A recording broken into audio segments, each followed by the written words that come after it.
Hello everyone, I am Bhavika Bansal and I'll be teaching you law optional.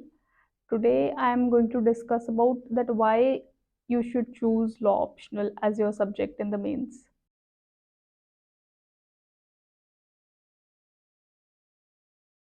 The first thing that I'd like to discuss is that why to choose law optional.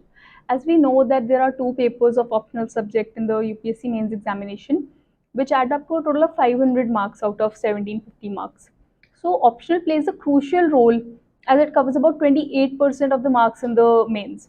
Although it is not possible to secure full marks, but the correct choice of optional gives the candidate a significant edge over the others. So the choice of optional is basically based on two parameters. The candidate either chooses his or her optional graduation subject as the optional subject, or the candidate goes through the syllabus of various optionals and chooses a subject in which he or she has interest.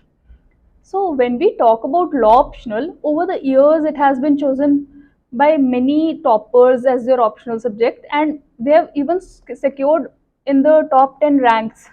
So it has been a seen that the number of people opting for law optional may not be that high, but the pass percentage of people taking law optional is better than the candidates opting for other subjects.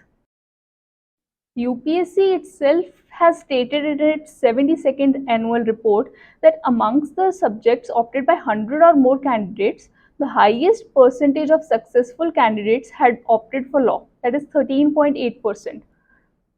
So the stats show that the law has been chosen as an optional by non-law graduates also, and they have been successful at making it to the final list.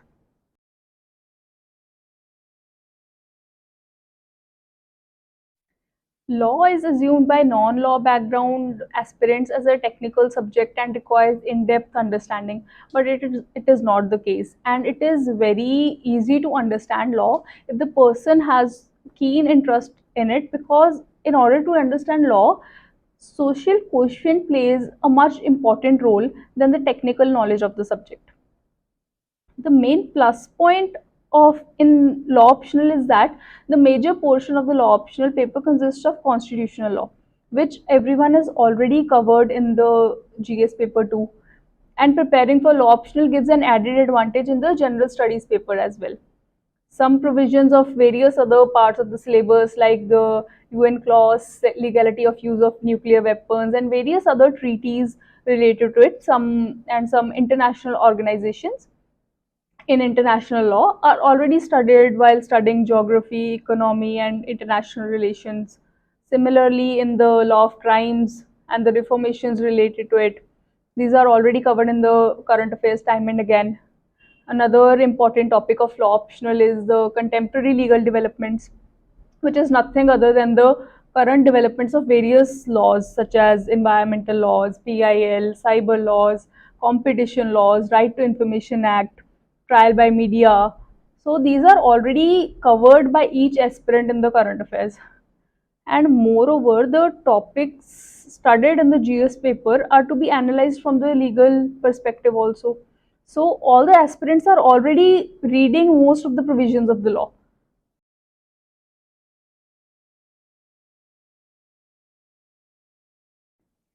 As far as candidates with the law background are concerned, law optional is like a cakewalk for them. The main reason behind this is that the syllabus is very short and it does not consist of the procedural laws which are generally considered tough, the CRPC, CPC, and the Evidence Act. And a candidate with a law background has already studied all the laws back in the law school in the initial years only. Now he or she just has to analyze it from different perspectives. Another issue that some of the law graduates might face, that they might be confused whether to opt for judicial services or UPSC.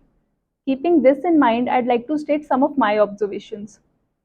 Firstly, there is no uncertainty in UPSC because it has a fixed release calendar a year before the exam, whereas judiciary might not even be conducted for 2 or more years. Secondly, UPSC has a fixed pattern of question paper, while no such thing exists in judiciary. Moreover, every state has a different syllabus of judicial examination, while UPSC being an all India service has a common syllabus for all.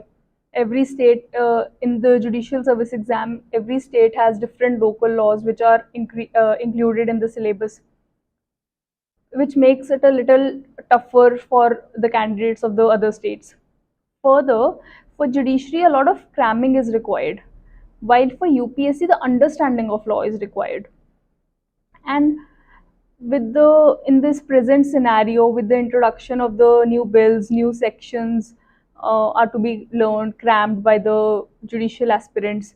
While for UPSC, things might get easier because the obsolete and the redundant provisions have been reduced, and the only ones that are relevant in the today's times are kept, which makes the understanding very easy. If studied effectively, law optional syllabus can be completed within 5 months. However, for judicial services, with the procedural laws included in the syllabus, it takes more than a year to complete the syllabus.